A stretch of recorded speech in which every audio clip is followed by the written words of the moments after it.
El Niño ప్రభావంతో రాష్ట్ర వ్యాప్తంగా వర్షపాతం అయితే చాలా తక్కువగా ఉందని చెప్పాలి. అయితే పశ్చిమ గోదావరి జిల్లాలో చూసుకుంటే దాదాపు ఈ పాటికి అంటే ప్రతి ఏడాది కూడా ఈ పాటికి వరి నాట్లనేవి పూర్తి చేసుకొని ఉండేవారు. ప్రస్తుతం జూన్ మాసం గడిచి జూలై మాసం కూడా వచ్చింది. ప్రస్తుతం వరి పొలాల్లో పరిస్థితి చూసుకుంటే ఈ విధంగా భూమంతా కూడా రాయలసీమలో గతంలో మనం చెప్పుకునేవాళ్ళం.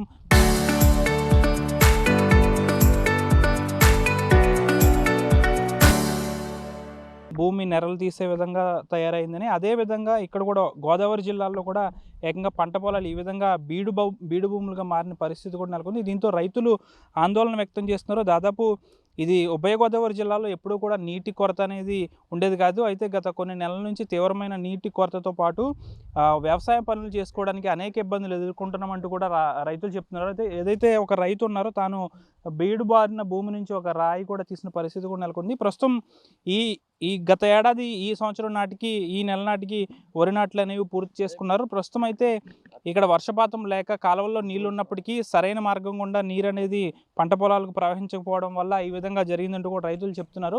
ప్రతి రైతు కూడా ఆందోళన వ్యక్తం చేస్తున్నారు. వరి నాట్లు వేసుకోవాల్సిన సమయంలో ఈ విధంగా వేసవిని ఎండ తలపిస్తుంది. అంతేకాకుండా వరి నాట్లు వేసుకుంటున్నప్పటికీ ఈ ఎండకి అవి కూడా మాడిపోతున్నాయి అంటున్నారు. ప్రస్తుతం వర్షపాతం లేకపోవడంతో ఇక్కడ కాలువల్లో ప్రవహించే నీరు కూడా సక్రమంగా రాకపోవడంతో రైతులు ఆందోళన వ్యక్తం చేస్తున్నారు. చెప్పండి, సాధారణంగా ఉభయ గోదావరి జిల్లాలో నీటి కొరత అనేది చాలా తక్కువని రాయలసీమ ప్రాంతాలు అనుకుంటూ ఉంటారు. అలాంటిది రాయలసీమ ప్రాంతాల్లో ఏ విధంగా భూములు ఉంటాయో ఆ విధంగా ఇక్కడ బీడు భూముల్లో మారిపోయింది పంట పొలాలు. ఏం చెప్తారు? అంతకన్నా రాయలసీమ కన్నా కూడా ఎక్కువైంది సార్. ఎప్పుడు కూడా నాకు 57 సంవత్సరాలు సార్. 57 సంవత్సరాల నుంచి కూడా ఎప్పుడు కూడా సార్వాలో ఈ పరిస్థితి ఎప్పుడు మేము చూడలేదు. ఎప్పుడు కూడా ఎప్పుడంటే మాకు డెల్టాలో మాకు ఎప్పుడు కూడా విజయసాగరం నుంచి మాకు కాకరపూర లాగులు కానీ ఎప్పుడు వాటర్ ఫుల్ అండి ఎప్పుడు కూడా. కానీ ఈ పరిస్థితి ఎప్పుడు కూడా వర్షాలు పడకపోయినా సరే మాకు ఎప్పుడు వాటర్ ఫుల్గా ఉండదు. ఈ పరిస్థితి ఎప్పుడు కూడా లేదు, ఇప్పుడే వచ్చింది సార్. కనీసం ఈ రోజున ఆకుమళ్ళు కూడా ఎండిపోతున్నాయి. ఆకుమళ్ళు కూడా వేసిన ఆకుమళ్ళు ఎండిపోతున్నాయి. కనీసం ఇదిగోండి బీడు చూశారు కదా, మొత్తం అస్సలు బీడండి. ఈ పరిస్థితి ఎప్పుడూ లేదు. వాటర్ అయితే పైన ఇప్పుడు ఆల్రెడీ వాటర్ ఉందండి. గోదావరిలో వాటర్ ఉంది. గోదావరికి ఎప్పుడు వాటర్ కరువు లేదు. కానీ మాది పశ్చిమ గోదావరి జిల్లా పెనుగొండ మండలం కొటాలపూర్ గ్రామం అండి. మీరు చూడండి మొత్తం అంతా కూడా మాకు ఎప్పుడు కూడా రాయలసీమ ఎప్పుడు మేము ఇన్ని ఊళ్ళని తప్పకుండా మాకు తెలియదు. మేము ఎప్పుడు కూడా చూడదు ఈ పరిస్థితులు. అటువంటి పరిస్థితుల్లో ఇవాళ ఎలా ఉందంటే మాకు అసలు కనీసం ఇవాళ ఏం చేయాలన్న పరిస్థితి లేదండి. అలా ఈ వ్యవసాయం చేయాలా, వ్యవసాయం మానేయాలా? మరి ఇప్పుడు కూలీలండి. ప్లస్ ఏంటంటే ఎంతో కౌలు తీసుకున్న వాళ్ళు బోళ్ళు పెట్టుబడి పెట్టారు. ఇప్పుడు ఆల్రెడీ విత్తనాలు తెచ్చి ఆకుమల్లి పోసి ఎన్ని చేశారండి. ఇలా ఆకుమల్లి ఎండిపోతుంది. ఇప్పుడు వర్షపాతం తక్కువని ప్రభుత్వం చెప్తుంది ఎల్‌నినో ప్రభావంతో. అలాంటిది ఇప్పుడు మీ పొలాలకి నీరు చేరాలంటే మార్గం ఏమైనా ఉందా? మాకు డెల్టా ప్రాంతం సార్. మాకు ఎప్పుడు కాలువలండి. మాకు కాలువలు సార్. ఎప్పుడు కూడా నీళ్ళు ప్రాబ్లం ఎప్పుడు ఒక దాళవాక ప్రాబ్లం వచ్చింది సార్. రెండో క్రాప్కి ఎప్పుడైనా ప్రాబ్లం వచ్చేది. అంతేగాని ఫస్ట్ క్రాప్కి ఎప్పుడూ ప్రాబ్లం లేదండి. వాటర్ ఫుల్ అండి ఎప్పుడు కూడా. మాకు ఇప్పుడు గోదావరిలో నీరు లేదండి. గోదావరి నీరు ఫుల్గా ఉంది, కానీ కాలువలు రావట్లేదు. ఎందుకు రావట్లేదండి. ఇప్పుడు గవర్నమెంట్ ప్రాబ్లం ఉండేది. గవర్నమెంట్ చేసే ప్రాబ్లం తప్పండి. ఎట్టి పరిస్థితుల్లో వాటర్ ఫుల్గా ఉందండి. గోదావరి లేదా పైన బొంబాయి కుడితే ఇక్కడ బుల్లు వాటర్ వస్తుంది. మరి ఇలా అయితే మీరు ఎప్పుడు వరి నాట్లు వేసుకుంటారు? అర్థం అవ్వట్లేదండి మాకు. అదే అర్థమయ్యాకే మీకు ఇప్పుడు మీడియాగా ఎందుకు ఇస్తున్నాం అంటే మాకు అలా అవుతుందా లేదా బీడు పెట్టేయాలా? మరి ఇప్పుడు కౌలు రైతులు ఉన్నారు సార్. ప్రథమ పంట కౌలు రైతు పరిస్థితి ఏంటండి? కౌలు చేలు తీసుకొని వాళ్ళకి మగతాలు ఇవ్వాలి. చేను ఇప్పుడు ఆల్రెడీ పెట్టుబడులు పెట్టారు. ఇప్పుడు ఆ విత్తనాలు కొన్నారు, మందులు వేసారు, అన్నీ చేశారండి. ఇలా ఆకుమలు ఎండిపోతాయి. కొన్ని దమ్ములైనవి, ఒక సాలు అయినాయండి. మరి ఏంటి పరిస్థితి? Water problem. వాటర్ తోడుకున్న వాళ్ళు చిన్న సన్నకారు రైతులకి అయితే వాటర్ లేదు. డబ్బులు ఖర్చు పెట్టి కూడా వాటర్ తోడుకోవాల్సిన పరిస్థితి ఏర్పడింది ఇంజిన్లను పెట్టి. ఏం చెప్తారు? అవునండి. ఇప్పుడు మాది పెనుగొండ మండలం అండి, కొటాలపూరు. నేను మండల వైస్ ఎంపీపీని. 15 సంవత్సరాల నుంచి ఎప్పుడు చూడలేదండి ఇటువంటి పరిస్థితి. ఎప్పుడు చూడలేదండి. ఎలా ఉందంటే వాటర్ మాకు ఎప్పుడు సార్వాకే వాటర్ కాలం వల్ల మాకు వచ్చి ఇటువంటి పని పొడిచేసేయండి.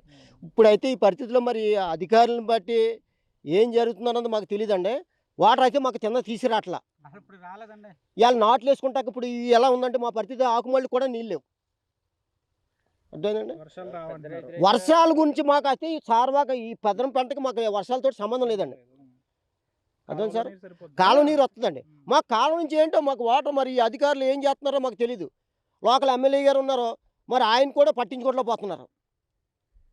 ఇటు కాలువ కాలం మాకు కాలం వస్తే అండి మాకు అసలు ఈ పల ప్రాంతం అండి ఇది.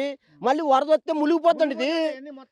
మాకు వరద వస్తే నక్కల డ్రైన్ అండి ఇది పక్కనే మొత్తం మునిగిపోద్ది సార్.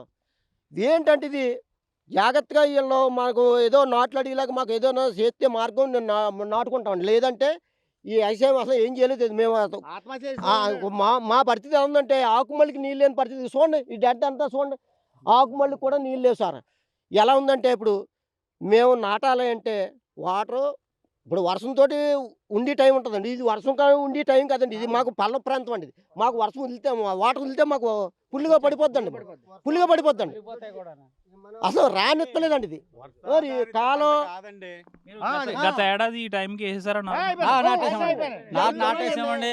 మందులు వేసుకునే టైం కూడా ఎరువులు వేసుకునే టైం అండి. నాట్లు అయిపోయాయి, వాటర్ ఫుల్గా ఉండేది. నక్కల డ్రైనేజీ కూడా వచ్చేసి టైం అయిపోయింది. ఆ పరిస్థితిలో ఉండేది. అలాంటిది ఈ రకంగా ఉందండి మా పరిస్థితి. ఈ రకంగా ఉంది. ఈ రాయలసీమ ఏం చేయమంటారు చెప్పండి మీరు. అది ప్రధానంగా రైతులు ఒకటే చెప్తున్నారు.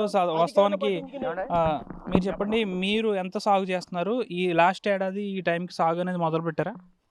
నాకు ఒక ఎకరం అది మా ఊళ్ళోనే మా ఆచండ మండలం శేషంచెరు గ్రామంలో ఉందండి ఒక ఎకరం నాకు. అది ఎప్పుడు కూడా మేము ఇంచుమించు ఇది ఎప్పుడే జూన్ నెల కదండి,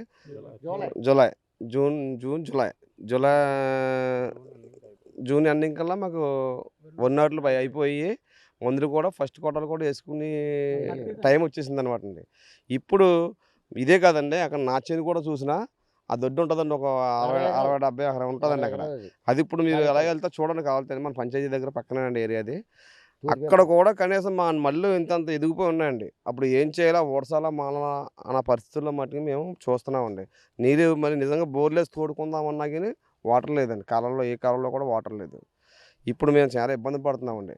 ఇప్పుడు కూడా మనకి ఆషాఢ మాసం అంటే అందరూ కూడా ఖాళీగా ఉండే టైం అండి. పనులు పార్లకు వెళ్ళే టైం కాదండి. అందరూ ఖాళీ కూర్చునే టైం అనమాట అండి. మాకు ఈ ఎద్దడు ఎప్పుడంటే దాదాపు వస్తుందండి ఎద్దడు. మేము కూడా మా ఉన్న ఏరియాకి 60 ఎకరాలకు కూడా మేము కాలువ కట్టేసుకునండి. ఆ కట్టు ద్వారా మా 60 ఎకరాలకు కూడా వాటర్ రప్పించుకుంటాం. అటువంటి పరిస్థితి ఇప్పుడు కనీసం వాటర్ కట్టేసుకుని వాటర్ పెట్టుకుందామన్నా కానీ మనకి ఆ ఫెసిలిటీస్ లేదండి ఇప్పుడు. మరి ఇది ఎక్కడి నుంచి వస్తుందో ఏంటో అది ఎవరికి మనకి అర్థం కావట్లేదండి అసలే. కానీ మరి అధికారులు స్పందించి ఈ విషయం మీద మాకు వెంటనే స్పందించి మరి రైతులకి నీళ్ళు అందజేసి మరి ఇబ్బందులు పడకుండా చూడాలని మేము మరి తెలియజేసుకుంటాం. చాలా మంది రైతులు అదనపు ఖర్చులతో ఇంజిన్ పెట్టి వాటర్ అనేది తోడుకుంటున్నారు. వాళ్ళకి అదనపు ఖర్చు భారం అనుకోవాలి. ఇప్పుడు ప్రస్తుతం ఏంటంటే అండి, ఇంజిన్ పెట్టుకుని ఆకుమళ్ళు వేసుకున్నాం. ఆకుమళ్ళు 23 రోజుల తర్వాత మేము ఊడ్చేసుకోవాలి. మాది వర్షాధారిత ప్రాంతం కాదు, డెల్టా ప్రాంతం ఇది. మాకు అసలు ఈ టైంలో ఈ వాటర్ ప్రాబ్లం అనేది లేదు. మరి ఎందుకు ఇలా చేస్తున్నారో, మరి నాయకులు చేస్తున్నారో ప్రభుత్వం చేస్తుందో తెలియదు, కానీ మరి యంత్రాంగం ఏం చేస్తుందో తెలియదు. కానీ చాలా దారుణం అండి ఈ పరిస్థితి. మేము చూడలే, నాకు 46 సంవత్సరాలు, నేను ఎప్పుడు చూడలేదు ఇటువంటి పరిస్థితి. కానీ ఇంత దారుణమా? చూడండి ఒకసారి పరిస్థితి ఎలా ఉందో. అసలు మాకు వర్షానికి దీనికి సంబంధం లేదండి. ఓట మాకు పొడిచేద్ది, చిన్న వాటర్ జాలు వస్తే పొడిచేద్ది మాకు. ఎంత దారుణమో చూడండి. కక్ష సాధింపులా ఉంది ఇది. కాళ్ళలో చిన్న వాటర్ చుక్కలేదండి అక్కడ, ఎప్పుడు అలా పారుతూ ఉండేది. మాకు ఇంకొక దౌర్భాగ్యం ఏంటంటే వాటర్ డిస్ట్రిబ్యూషన్ చైర్మన్ మళ్ళీ మా ఊరు. కనీసం ఊరిని కూడా చూసుకోవాలి కదా, కనీసం ఊరిని. ఏంటి ఇంత దారుణమా? ఏం చేయాలి? రైతులంతా ఆత్మహత్యలు చేసుకునే పరిస్థితి వస్తుంది. ఆకుమళ్ళు పని చేయవు. 30 రోజులు దాటితే 35 రోజులు దాటితే ఇంక ఊడ్చుకోవాలి. అది పని చేయదు, మళ్ళీ వేసుకోవాలి. మళ్ళీ వేసుకుంటే ఇంకా వెనక్కి వెళ్ళిపోతాం. ఈలోపు వర్షాలు వచ్చేస్తాయి, ఇవన్నీ మునిగిపోతాయి. అప్పుడు మళ్ళీ ఇబ్బంది అవుతుంది మాకు.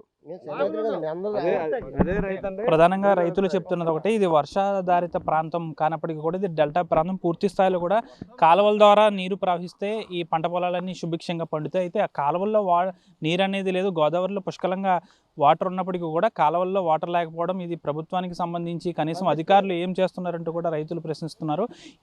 గతంలో ఈ పాటికి నారుమళ్ళని పూర్తి చేసుకునే వాళ్ళం. ప్రస్తుతం మనం విజువల్స్లో చూడొచ్చు. ఒకప్పుడు మనం మనం చెప్పుకునే వాళ్ళం రాయలసీమలో బీడు బారిన భూముల విధంగా చెప్పుకున్నాం. ఆ ప్రాంతాల్లో ఏ విధంగా ఉందో ఇప్పుడు మనకు తెలియనప్పటికీ కూడా కేవలం గోదావరి జిల్లాలో ఈ విధంగా మాత్రం రైతులకు సంబంధించిన పంట పొలాలు ఈ విధంగా బీడు బారిపోయాయని చెప్పాలి. అయితే ప్రభుత్వానికి సంబంధించి ఇప్పటికీ వర్షాధారం తక్కువగా ఉందని ఇప్పటికే చెప్తున్నారు. అయితే దీనికి సంబంధించి కాలువల్లో పుడికితీతలు అనేది తీస్తారా, లేకపోతే వర్షం పైన ఈ రైతులు ఈ విధంగా ఆధారపడాల్సి వస్తుందా అనేది మాత్రం వేచి చూడాల్సిన అవసరం ఎంతైనా ఉంది. వీడియో జర్నలిస్ట్ వెంకటరామ్తో మనోజ్ RTV, పశ్చిమ గోదావరి జిల్లా పెనుగొండ మండలం నుంచి.